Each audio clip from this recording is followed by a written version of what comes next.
I have 11 pages here. Ito po. Pero may tatlong point to be taught sa ating message this morning. Then I'm thinking sa Mission Month ako din nauna, sa gabi din Then ngayon itong month na to ako din. Lord, you have a purpose why Pastor Odek assigned us while they are in the States. Okay? So lahat natin ng mga preacher na assign po for preaching every evening, then morning. So sa ating introduction, we know, believe, and convinced we are all sinners. Makasalanan po tayo lahat. Hindi po natin po yun itanggi. Lumayo tayo sa Diyos, nahulog si Adan at si Eva doon sa Garden of Eden through the serpent and binigyan ng curse. Dala-dala po natin yung curse of sin. And itong good news. But His grace o yung pabor ng Diyos sa atin and our faith, tawag po dyan, complete trust in our Lord and Savior, Jesus Christ, will not stop there. Alam niyo po yung pagka-Kristiyano natin, it will not stop there sitting, hearing the Word of God. There must be something doing for the Lord's work. Bawat Kristiyano may ginagawa dapat para sa gawain ng Diyos. Doing for the Lord. Something great for the Lord. At makita po natin dito, I would like to recommend everyone to read, meditate the book of James. Study the book of James. Pag uwi nyo mamaya, basahin nyo po muli. Chapter 1 to chapter 5. There are chapters 5 yan, ang James. But I pray for this, itong chapter na to, whatever may lead us, so the Lord will talk to us personally kung anong kanyang mensahe. Okay? So dito po natin makita, the Lord God save us because there is something more to serve. Alam nyo, lahat po tayo niligtas ng Diyos because kailangan tayo ng Panginoon to serve Him, to work for Him, and do something great for Him. Alam nyo po, we are not only sitting, nakikinig dyan. We need to do something. May ginagawa po tayo sa church. Kung church member ka, may ginagawa po tayo sa mga ministry and mission. Last Friday, we are at Aliho family. Condolence po pala sa Aliho family. Nakakalungkot yan because sabi ko sa kay Nanay Jolie, I remember my mother. Si Pastor Jolan, I remember their mother. Si Pastor JM, naalala din yung mga nanay, So, kawalan po yon. Pero yung pag-asa natin, hindi po nagbabago sa Diyos. May mga kalungkutan, pero dito natin makita, darating po yon, kailangan po natin tumanggap ng katotohanan. Mangyayari talaga yan. So, ang tanong niya, ready po ba tayo natanggapin po yon? So, sabi ni Nanay Aliejo, yung si Miss Julie, sabi niya, nag-i-enjoy po sila sa mga gawain ng Diyos po dito. Mula sa bibig niya, si Nanay Julie, sabi niya, nag-i-enjoy siya ng mga gawain po dito. Lahat ng mga araw sa buong week loaded. Totoo, di ba? We are loaded sa mga ministry, then mission. Parang walang pahinga. Sabi niya, I'm so thankful na padpad kami sa SBBC. Wow! Ang laking laking testimony yun. Ano sabi ni Nanay Julie? I'm so thankful na padpad po ako sa SBBC. Hindi sa ibang simbahan. Ang daming activities. They are enjoying everything here at Subic Bay Baptist Church. But each church member will not stop doing everything. Hindi po yung nagtatapos po for every week, daily and weekly ministry. Hindi po yung nagtatapos. Ang prayer ko po, it's my prayer and hope, every church member will enjoy everything and do everything for Christ's sake and for Christ's glory. Yun po yung prayer ko sa lahat. Okay? Sa hindi pa po dito ligtas, kailangan nyo po maligtas. Kailangan mo po yung biyaya ng Diyos. Kailangan mo manampalataya sa Diyos. Kung hindi, darating ang Panginoon, hindi natin alam. The second coming is ready. Are you ready for His second coming?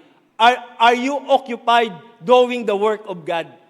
Are you found or are you ready in your life facing the Lord Jesus Christ in glory? Ready ka na ba? So dito po tayo pupunta. While being ready, we need to enjoy everything and don't forget to do great for the Lord.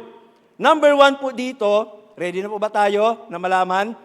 Number 1, a doer of the word is not a sweet friend of the world. Verse 1 to 6. Pakita po natin dito sa verse 1 to 6, naka-record po doon mga problema sa church while James is writing. It's not wrong to enjoy the blessings that comes from God. Hindi po mali yung mga blessing. Totoo, we are enjoying the blessings of God. Di ba? May aircon, may electric fan, pinatay yung electric fan dahil malamig masyado. We're enjoying the blessing. Itong church na to. But worse today is believers are not doing something great. Yan ang title po natin.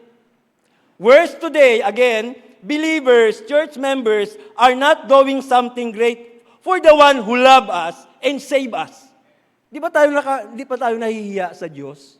Totoo, isipin nyo lang di ba tayo nahihiya sa kanyang ginawa? Niligtas tayo, minahal tayo. Di yung ginagawa natin, maliit lang. Dapat ang balik po natin, doble o triple para sa Panginoon. Sabihin natin, ay okay na to. Okay na to yung ministry ko to. No, it will not stop there. There will be more. Something great for the Lord. Ang tanong, nag-pray ka ba? Nag-pray ka. So that is why we have prayer meeting. We need prayer and power in every ministry and every mission. I have a title message, tatlong message na to, pero I come up with this one. Okay? May tatlo po akong title. Sabi ko, I pray, Lord, give me your word to say. Ano ba yung title? Title. Ayo, bonus lang yan. Okay, tumawa naman kayo minsan. Okay? Okay, stop na. Okay, stop na. Sabi ko, I pray, Lord, give me your very word to say. On my table, that is why ng Friday wala ako dito. Because I need to sit down, Brother Ruel, what is really my message? Tatlong title ng Friday, hindi ko pa maklaro kung ano talaga. Pero ng Saturday ng gabi, Brother Ruel, Sabado ng gabi, nakita ko kung ano talaga yung title. So that's the title, okay? So, a little background of the book of James, James 1:1. Pakita po natin dito. Balik po tayo sa chapter 1. When he introduced himself, James, there was no all about educational attainment. May seminary, may Bible school, wala eh. Tingnan nyo. Tingnan nyo yung disciple ng Panginoon. Here is the disciple of the Lord, James, a servant of God and of the Lord Jesus Christ. Sino pinapakilala niya? Panginoon sa buhay niya. We do not need to introduce ourselves with so many background. For me, as a preacher and as a missionary, I don't need to introduce myself with so many background. Every time mag-introduce sa akin, gawin mo lang 2 minutes. When I speak with Ma'am Gemma Soriano doon sa New Cabalan High School, sabi niya, Sir, sulat mo nga sir yung introduction mo. Sabi ko sa kanya, Ma'am, I do not need to write my all introduction. Baka yung 2 band paper, kulang pa po eh. Kulang pa yung 2 band paper. Pero dito si James is not just like us. Ang kanyang ginawa, ano pong introduction niya? James, a servant of God and the Lord Jesus Christ. James was not introduced with so much great accomplishment, but a servant of God and a servant of the Lord Jesus Christ. Amen. Sa mga preacher and missionary din pastor here, we don't need to introduce ourselves with so many accomplishments in the world. It is enough for me to introduce my life that I am a servant of God and a minister of the Lord Jesus Christ. That's it. That's enough. We do not need to have more introduction kung sino tayo. The book of James is teaching about trials and being a doer of the word. Paborito ng mga bata sa academy. Sabihin ko, Dowie yata na ano eh. O, gising na kayo. Sino ang makagawa ng outline ko na very clear? Boys and girls, bigyan ko yung challenge. Mula introduction hanggang message, hanggang closing, I will give a reward. Okay, take note nyo ha. Mga students sa academy. From introduction, title, text, introduction, message, conclusion. Okay, tingnan ko bukas. Okay? Magre-research ako kung sinong pwede ko. Pero sa sa isa sa girls, isa sa boys. Okay ba 'yon? Para gising kayo. Okay? So sino kaya? Okay, pabayaan nyo na lang. Makinig lang po tayo. Okay, the book of James is teaching about trials and being the doer of the word. Dapat tagaganap po tayo, may ginagawa po tayo sa salita ng Diyos. What is the purpose of the book of James?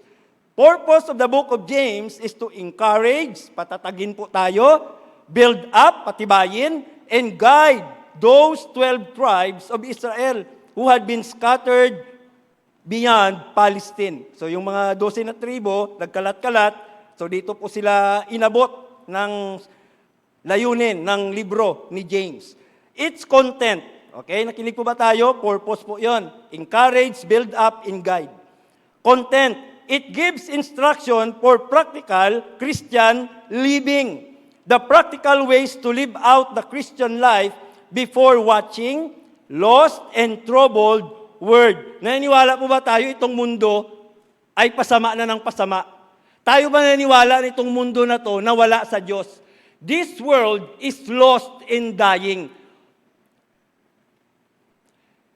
Who will reach? Who will give a willing hand sa kanila? Those followers.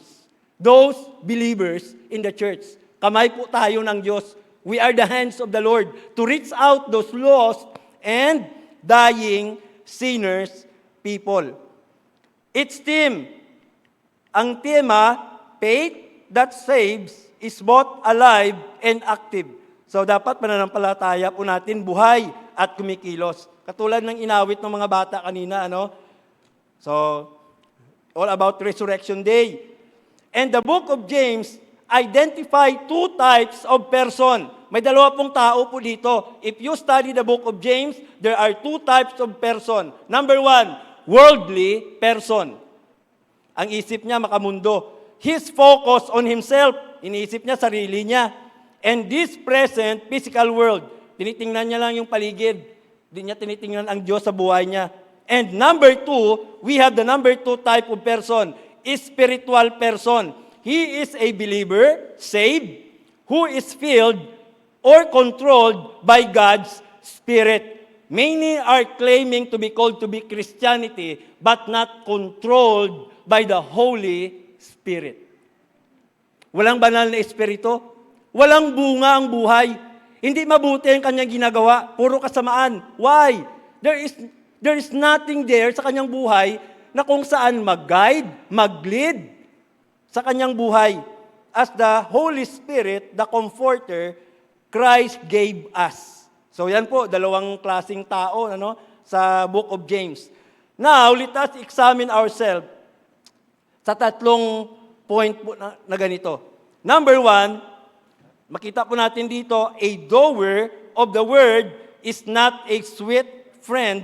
Sweet ka pa, Sweet friend of the world. Pwede ba yon? Nasa Panginoon ka na, pero ang kilig mo sa mundo.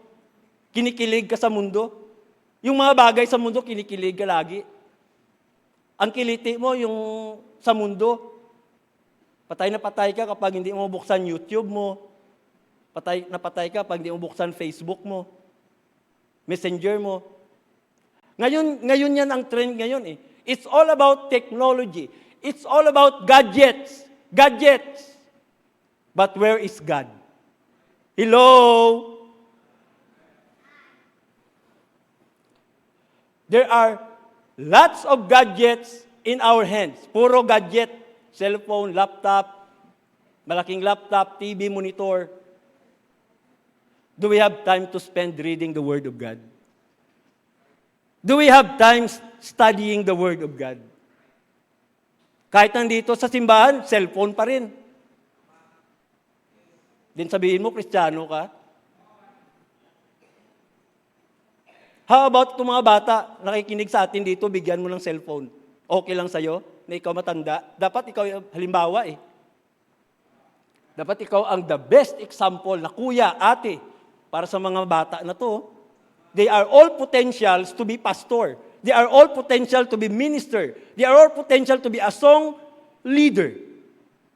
But what we are doing here, may mga tanong minsan sa ating buhay na kung saan para tayo maturuan galing sa salita ng Diyos.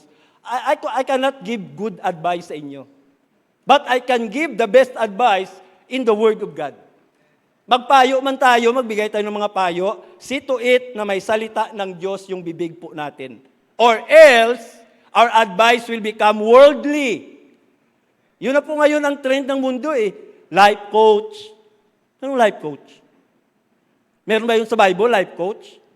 Din yung bata mo, pagkitiwala mo sa life coach? Well, there are counselors. Meron. Multitude of counselors, there is safety. Pero life coach, wala yun May mga, may mga sa mundo, kung hindi po tayo careful, we will be leading away. We will be lost. We will be lost sa philosophy ng mundo. Because it is worldly. And this verse ends with a question. Sa number 1, try to look at your Bible chapter 4. May question po dito, from whence comes wars and fightings among you? Meron pala kaguluhan sa simbahan sa Jerusalem. Come they not hence, even of your lust, yung nais gusto gawin lagi. Yung nangunguna, yung nais natin lagi Hindi ganun. That war in your members, ye lust. Yan. Yan? Masama yan Yung lust na yan. Nais ng laman. And have not, ye kill and desire to have, and cannot obtain. Ye fight in war, yet ye have not, because ye ask not. Verse 3, ye ask and receive not. Nag-pray din sila, pero hindi nila natanggap yung sagot. Because ye ask amiss, that ye may consume it upon your lust. Bago kasi nanalangin, ang desire ng una. Ang desire. Not it's all about for the Lord. And verse 4, hanggang po ito sa 6, mga problema po ito sa church na to. Ye adulterers and adulteresses. Hindi sila kontento sa isang Diyos. Marami silang hinahanap. Parang merkado. Anong hanap mo? Ganun yan That the friendship of the world, okay, take note po ito. That the world is enmity. Okay, kalaban ng Diyos, enmity with God, whosoever therefore will be a friend of the world. Klarong-klaro, It's so clear. Whoever is a friend of the world is the enemy of God. Why do you think si James, sinulat po ito? Because this is God's leading to the church. Normal lang po may problema sa isang church. Normal lang po yon. But, it doesn't mean kung may problema, mag-uuso din tayo. Dalhin po natin kung anong uso sa mundo, dalhin po natin dito. Lagyan natin ng drums, lagyan natin ng sindi, patay sindi. Ayun ang uso ngayon sa mga church Dalhin yung mundo sa loob. Instead, ang Panginoon, lalabas po tayo sa misyon, lalabas po tayo mandated to go outside and bring people to the Lord. Hindi dalhin natin yung mundo para sa, may nakasulat ba dyan? Dalhin natin yung mundo para sa Diyos. Kaluluwa, dalhin po natin. That is why our pastor, bring your friends, bring your loved ones para sa Panginoon.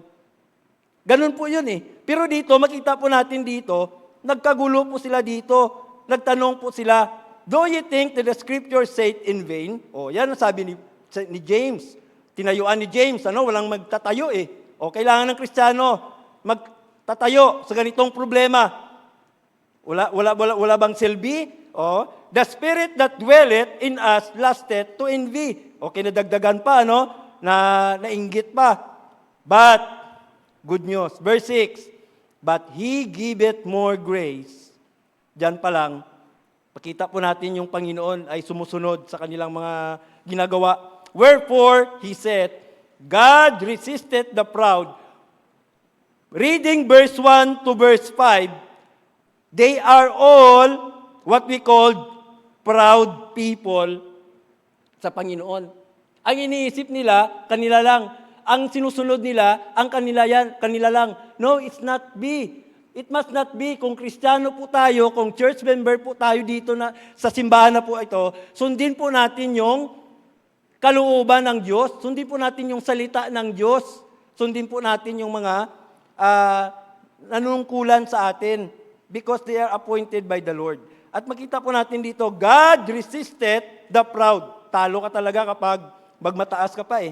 Pero kapag magpakumbaba ka, makita po natin dito, bibigyan ka ng biyaya ng Panginoon. So I hope ito, we need to be a doer of the word, believer po tayo, church member po tayo, pero hindi po tayo maging kaibigan ng mundo. May nakita akong short clip video, itong bata na lalaki na to, umiiyak siya,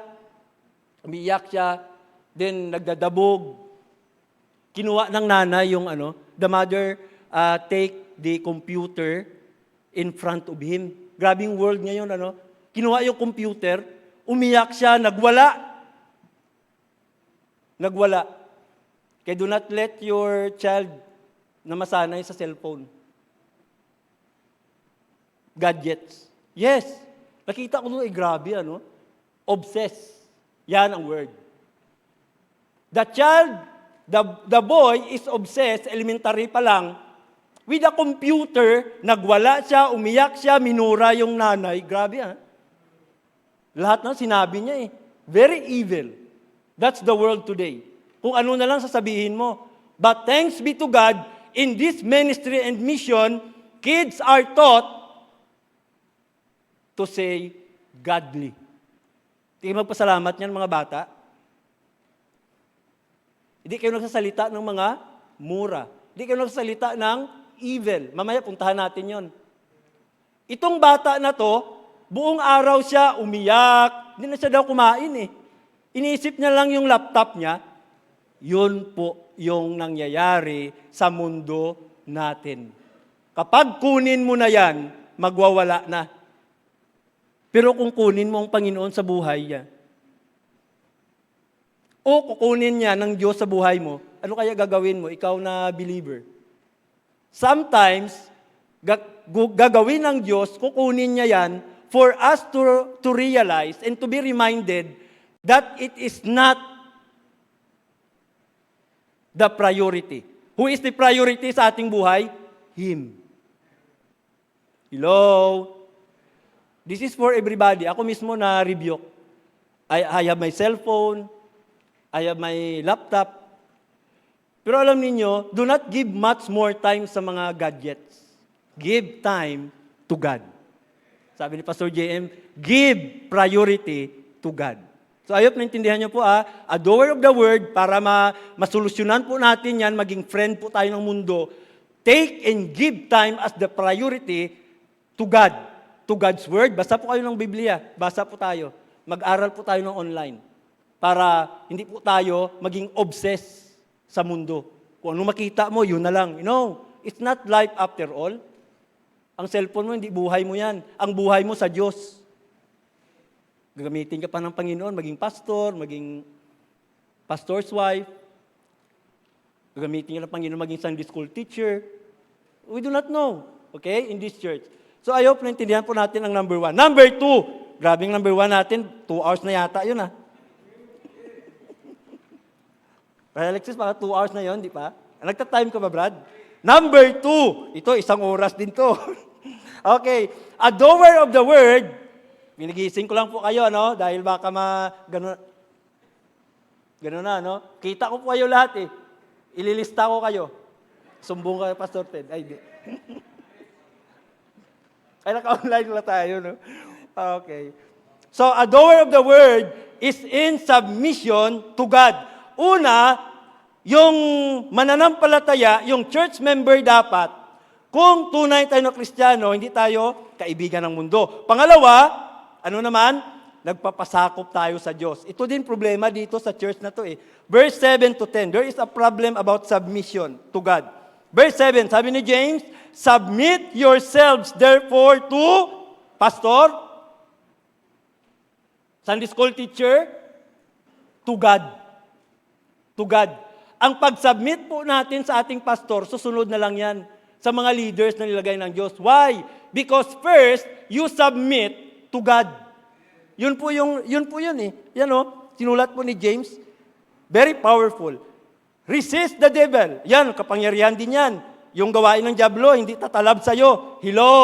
Yung gawain ng dyablo, hindi tatalab sa'yo. Ganda ng Tagalog niya, no? Gusto ko na mag-Ilonggo, Brad Chito, ah. Pero ayaw ko. Ang maging masaya, si Tintin lang at si Brad Chito, kayo lang yata eh. Si Atinore, kaintindi ng Ilonggo. Tagalog-English lang tayo ngayon. Okay? Next time na lang, Brad, ha? Mag-Ilonggo ako, Brad. Next time. Okay, James gives the steps to follow to correct their problem of double-mindedness. Wala silang katayuan sa buhay. Then, also, worldliness. Makamundo ang kanilang mga buhay. And they need to get back in focus with God. Ang nangyayari kasi sa atin, nandito tayo sa mundo, na sidetrack po tayo ng mga bagay-bagay sa mundo. Kung anong meron ng isa, ay gusto ko din yan. May motor si Pastor Jolan, gusto ko din may motor. Ay, may four-wheel si Brad Alexis, gusto ko din four-wheel si ata. Pero walang goma. Mag-pray ka muna. Gusto mo maabot yung pangarap mo, mag-pray ka. Yan. A doer of the word as believers, God must be the center of everything in their lives. May tanong ako sa inyo, ang Diyos ba sentro ng buhay nyo? Very few will say amen. Why? Instead na ang Panginoon maging sentro, parang bulaklak sa buhay mo, Lord, I love you, Lord. Imbes na, Lord, I love you, Lord. Lord, I love this, Lord. Lord, I love this, Lord. Lord, I love that, Lord. Ito sanang pag-ibig mo sa Diyos. Very powerful, itong James na to. A doer of the word is in submission to God. James is speaking of God's order as a military commander does to his soldier. So, believer must be a soldier of Christ. And the word submit means to place under or to put oneself voluntarily. Binigay mo yung buhay mo na walang reservation, walang kondisyon, ang gagawin mo, sundin ang Panginoon sa buhay mo. May reservation pa ba tayo? I know God has a purpose why itong evening na to kaunti lagi. Not like in the morning na marami. Dito yan masusukat, dito malalaman kung tunay ka talaga na mananampalataya sa gabi. Nanatili eh. Di ba? Nanatili na makinig ng salita ng Diyos. And James gives 10 commands. May 10 utos din pala dito. James 4 to 10. Okay, ready na kayo students? May 10 utos si James. Ito, verse 7, 2. Submit to God. Resist the devil. 2 na. Number 3, verse 8. Draw near to God. 3. Verse 9, grabe, maraming verse 9. 6. 6. Cleanse your hands, purify your hearts, be afflicted, mourn, weep, turn laughter to mourning. Nandyan po sa Bible nyo po And number 10, humble yourself. Verse 10. Nandyan pa rin yung yung pagpakumbaba at pagpailalim. Ang number 1, submission. Ang number 10, humility. What a life. Yun ang buhay dapat ng Kristiyano. Nagpapasakop sa kapangyarihan, sa salita, kalooban, ginagawa ng Diyos sa kanyang buhay. At every time yung pastor, will invite to come to the altar. That is humility. Tingnan natin mamaya kung sino ang magsasubmit. Sino ang mag-humble sa salita ng Diyos after this message. Tingnan po natin mamaya. Yun po ang buhay po natin. Maging tagumpay po tayo kapag nagpapailalim po tayo sa Diyos, hindi ikaw ang mataas, hindi ikaw ang masunod, and nagpapakumbaba sa Panginoon. Number 3. Okay, number 3 na. Brad, 30 minutes lang yun, no? Oh, ito na. Number 3, baka mga 1 hour to. Students, are you listening? Are you taking down notes? Okay, tingnan ko, besides your reflection, I will look at it.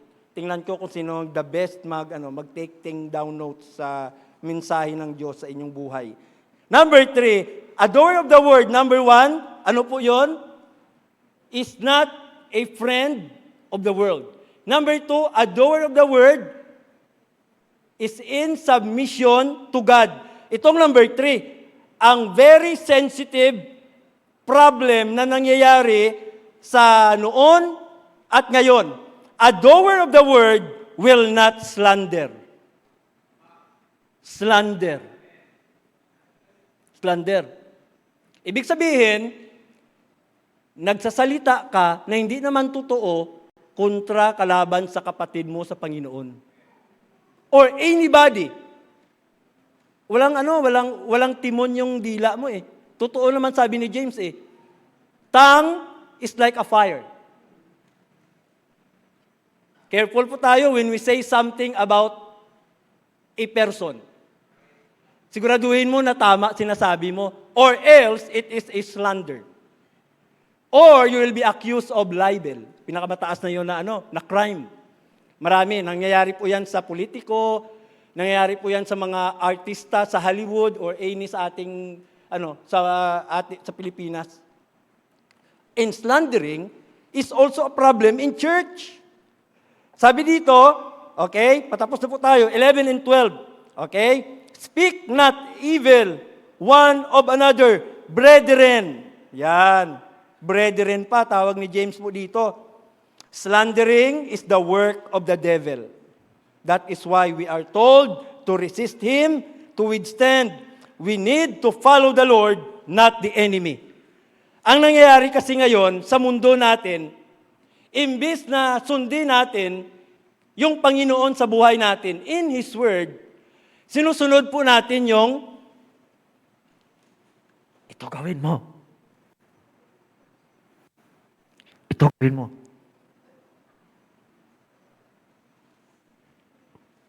There must be nothing secret in the ministry and mission of the Lord. And even sa ating buhay, ito gawin mo. Yan ang sabi ng diablo eh. Pero hindi yan sabi ng Panginoon. Slandering. Matthew 15:19, as the Lord teaches, for out of the heart, ito masama talaga itong puso natin eh. Tanggapin po natin. For out of the heart proceed evil thoughts. Yan. Sabi ng Panginoon yan ha, di sabi ng pastor. We are believers of the Lord and we are joining or doing the work of the devil. Kristiyano na po tayo, din sinasamahan po natin yung gawain ng diablo. Sinasamahan mo yung mundo. Sinasamahan mo yung mas kaibigan mo pa. Wala kang kaibigan sa loob ng church. Imbis na maging kaibigan mo, naging kalaban mo iba? No. Kunin po natin yung prinsipyo na yan. It will not help. It's not healthy sa church. Dapat tayo po dito, magkakasama, magkakiisa, yung sa group chat po natin, unity in the ministry. Yun dapat ang lalabas sa isip mo at sa bibig mo eh. Unity for Christ's glory. Unity for in the ministry. Hindi eh. Nag-iisip ka ng kamalian sa sa kapwa-kapatiran mo. Siguraduhin mo tama yan. Ang Panginoon mismo yung kalaban mo. Totoo. God will judge. God will judge. Hindi po ako judge. God will judge. Isipin po natin lagi. The scripture is clear out of the words, which have power, the power to bless, ito pong dila po natin, may kapangyarihan para ipagpapalain po tayo, to give life, magbigay ng buhay sa ibang tao, build up para ma-encourage muli, but also the power to tear down, defile, and bring death. Ay, problema din po pala ito. We talked with Pastor Jolan, and some of our church members have gone away. Wala na po dito. Alam niyo pa ba yon? May mga church member po tayo na wala dito. May ministry po ba tayo na ganyan? Hello, church. Galing natin ministry sa feeding. We're so good in Bible study. We're so good in mission. Pero how about the ministry sa mga sugatan, sa mga discouraged? Nakapatiran natin sa Panginoon, kapatid natin po yung sa Panginoon eh. I know what you mean. I know what I mean. Kaya mga bata, ayaw naintindihan nyo to later on sa inyong buhay. Pero sa mga matatanda, do we have ministry? May panahon po kayo na pinuntahan mo si ganito. Ako na konsensya ko dun, Pastor Jolan, thank you for reminding me. Dahil sa aming church doon sa Negros, sa aking home church din, before I got here, we have also ministry for those discouraged na mga member. Even though hindi po tayo makapagbigay financial, hindi po tayo makapagbigay ng the best advice, puntahan mo lang. Sa mga wings, I challenge the wings. Sa mga accountable, sa mga officers, trying to find one. It's a ministry. Gusto mo po ministry, gusto nyo po i-bless po itong church, find your own ministry. Hindi lang mission, hindi lang po Bible study, hindi lang bigay ng tracts. There are so lots of ministry doing great for the Lord. So I hope naintindihan niyo po ako kung ano ang iniibig sabihin ng salita ng Diyos. So ngayon, ang buhay po natin dapat it build up people, it encourage, not to tear down, nabigyan pa ng dadagdagan pa sila ng problema dahil sa buhay mo. Basahin po natin ang James 3:5-10. James 3:5-10. Even so tongue is a little member, and boasteth great things. Behold, how great a matter a little fire kindleth. Tama, Dahil lang sa dila, lumaki parang apoy. And the tongue is a fire. Yan. A world of iniquity. Nakatago lahat yan, lahat ng mga kasamaan. So is the tongue among our members, that it defileth whole body. Kawawa po yung simbahan po natin kapag ganito. And sitteth on fire the course of nature, and it is set on fire of hell. For every kind of beast, and of birds, serpents, and of things in the sea is tame. Okay pa yung mga hayop, pwede pa maamo eh. Pero yung dila, and hath been tame of mankind. But the tongue can no man tame. Bantayan natin po yung dila natin. It is an unruly evil, full of deadly poisons. That is why itong book of James hindi tinuturo sa mga kasimbahanan, especially Baptist churches. Sabi nila, Bible-centered. Pero yung book of James is out of place. No, we need to teach all books of the Bible. And we thank God for this church. We thank God, Pastor Jonan, Pastor JM, Pastor Odek, Pastor Ted, and all preachers. We teach Old Testament books down to the New Testament book. Wala dapat itago sa tao. Yung salita ng Diyos, it is the inspired word of God. It can change lives. Pati buhay mo, binago ng salita ng Diyos. That's how powerful is the word. Kung seryoso lang po tayo sa ating buhay, Kristiyano, ang problema kasi hindi tayo seryoso eh. Dami pa tayong time sa laro kaysa ating basa ng Biblia. Totoo, nangyari ngayon, puro tayo laro, then hindi tayo nagbabasa ng ating Biblia. Try mo naman, magbasa ka ng isang book for this year. Sino po sa inyo may reading plan, Pastor, Reading plan. Si Pastor Jolan, nakatatlo na nakatapos ng Bible, natapos niya. From book of Genesis down to Revelation. Yung tanong, tayo, nagbasa ka na ba ng book of Genesis? Exodus, Leviticus, Numbers, Deuteronomy? Sa ulo mo yung mga artista, pero yung books of the Bible, hindi mo... Tom Jones. Ay, mali pala yun. Si Brad, Tom Jones, singer pala yun, ano? Tom Cruise. Airplane. Airplane, basta Tom Cruise, airplane yun, ano? Mga men, alam nila eh. Sylvester Stallone. Oh, grabe yun, ano? Labanan yun eh. Ayaw mo tumigil kapag manood ka na yung mga ganyan. Arnold Schwarzenegger. Pero kapag tinanong mo books of the Bible, ano bang unang book? Exodus. 12 apostles. Apostles? Pakamot ka na lang, ano?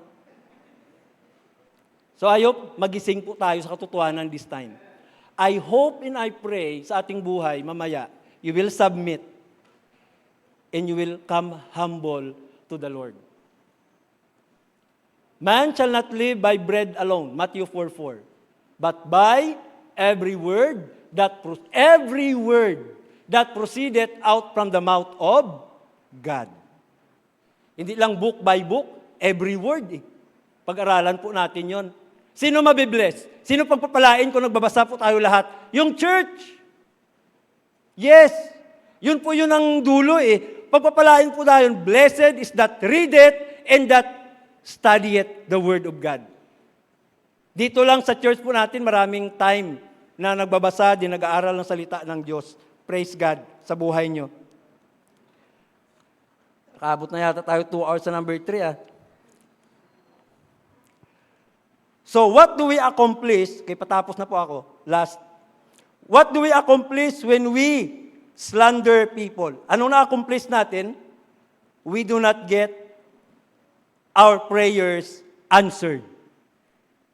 Hello? Ang hinihingi mo sa Panginoon, you ask amiss, you receive not.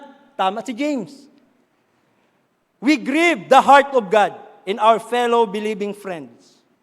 Yan, malungkot ang Diyos sa buhay natin. Gusto nyo ba yan? Malungkot ang Diyos o masaya sa buhay natin? Also, we also turn off those who are not yet in Christ.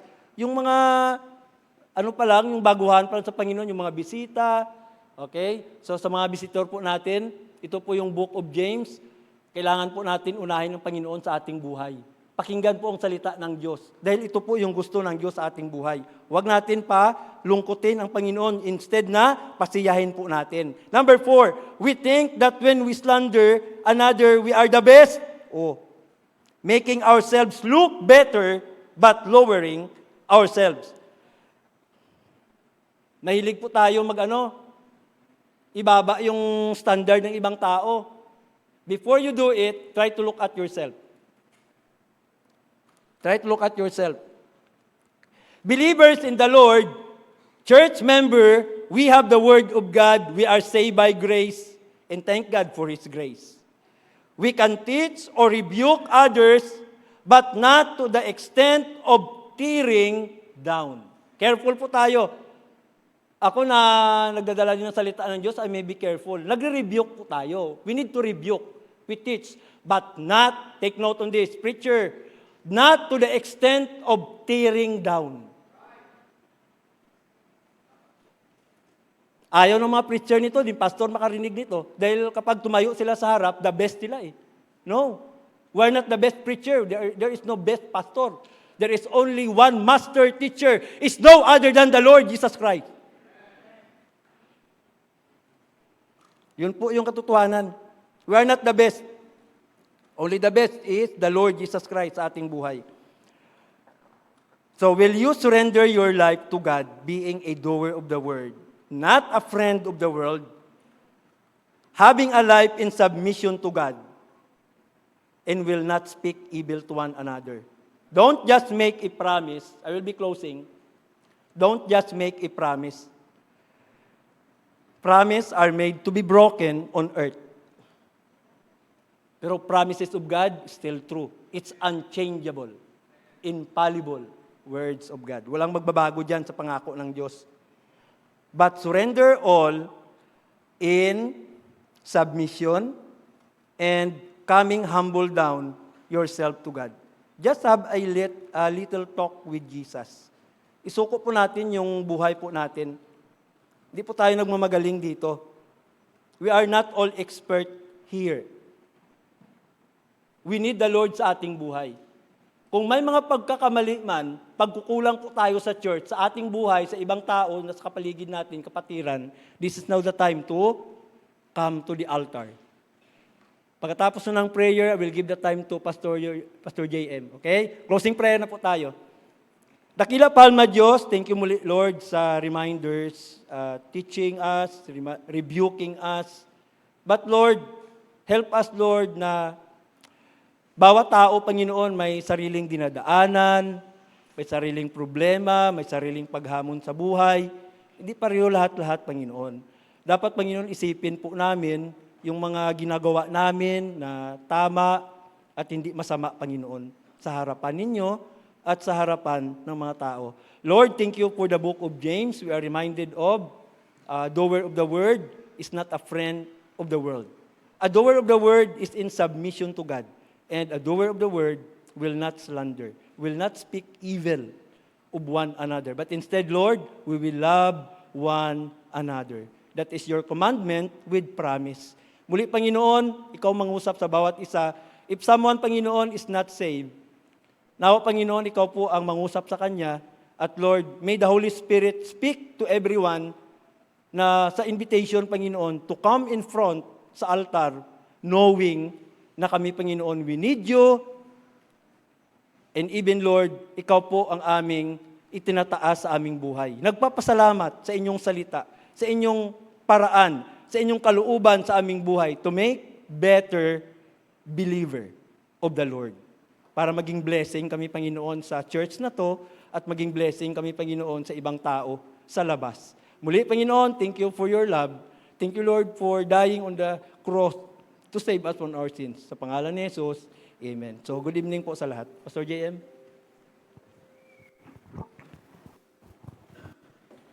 Amen, amen. Purihin po ang Panginoon. Are you blessed? Amen. Ewan ko na lang talaga, pag di pa tayo na-bless sa mensahe na binigay. You know what? Yung Panginoon, alam niya po yung kailangan natin. Alam niya yung mga dapat nating gawin. Sige po, tayo po tayong lahat as we have this invitation. Alam ng Panginoon yung kailangan natin eh. Hindi lang sa physical, bagos more so sa tinatawag na spiritual. Una, makikipag-usap po ako sa mga taong ligtas. Ilang na yung mga pagpapala ng Panginoon sa buhay natin na ating natamasa, ating natanggap. Kung bibilangin natin isa-isa ngayon sa mga ligtas, ilan na kaya? Pastor, sigurado sobrang dami. Totoo po. Kasi mabuti yung Panginoon sa buhay natin eh. Pero ang katanungan is this. Naalala ba natin kung sino nagbigay ng blessing sa buhay natin? Paano tayo nag-response yung binigyan tayo ng pagpapala ng Panginoon? Secondly, para naman sa mga taong hindi pa tiyak ang kaligtasan, do you experience God's blessing sa buhay mo? Marami po. Water, food, air, life, work, friends, and everything. Ang tawag po doon ay biyaya ng Panginoon. Pastor, pwede palang makatanggap ng biyaya kahit hindi paligtas? Yes. Ang tawag po doon is common grace. Lahat nakakatamasa ng araw. Lahat nakakatamasa ng ulan. Lahat naman nakakakain. Alala natin, pandemic, hindi naman tayo ginutom ng Panginoon. Pero mabuti talaga yung Panginoon sa atin. Kaya sa gabing ito, ang best nating dapat gawin is sumugon sa salita ng Diyos. Ito po yung oras natin ngayon. Magkaroon tayo ng decision ngayon sa gabing ito that I will dedicate my life sa Panginoon. Magpapasalamat ako sa Panginoon sapagkat siya ay naging mabuti sa akin. Sabi ng Bible, the book of Matthew chapter 11 verse 28, "Come unto me, all ye that labor and heavy laden, and I will give you rest." The reason why nakapagod ka kasi, iniisip mo yung problema. Isipin mo naman, kaibigan, kapatid, yung pagpapala sa buhay mo. Marami pong pagpapala na ibinigay sa atin ng Panginoon. Bakit hindi ka ngayon lumapit sa harap? Magpasalamat sa Panginoon. Kung wala pang kaligtasan, makipag-ugnayan sa Panginoon, sabihin, Panginoon, wala akong kakayanan. Hindi ko kayang iligtas ang sarili ko. Would you save me tonight? Kung yan pong desire ng iyong puso, pwede ka pong manalangin ngayon. You can come to the altar or mag-pray ka pa ngayon sa iyong kinakatayuan, magpasalamat sa Panginoon sa kanyang kabutihan. At habang tayo po iaawit ng ating pong closing hymn, nawa sana po ito ay wag nating baliwalain. At ito ay tayo ay tumugon sa pangungusap ng Banal na Espiritu sa ating pong kalagitnaan. Ate Jack, please. Amen. As we end our service, let's sing, I have decided to follow Jesus. I have decided to follow Jesus. I have decided to follow Jesus. I have decided to follow Jesus.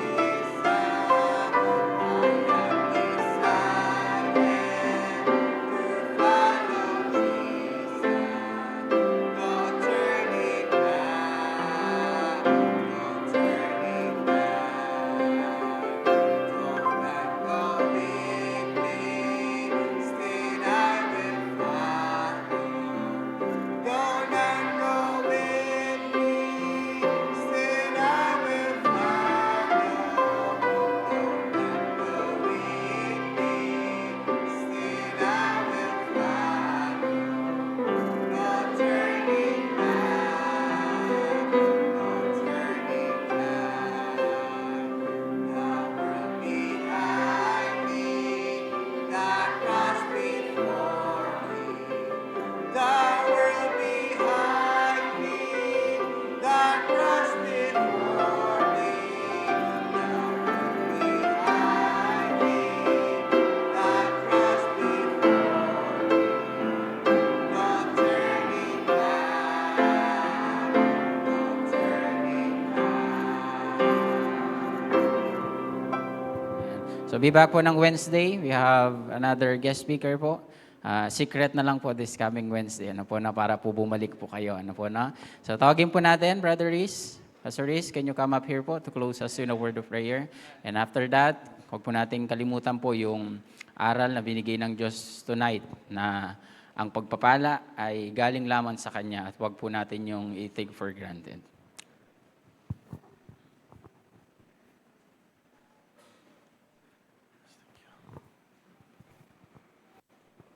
Okay, let's pray. Father in heaven, thank you again for your precious word.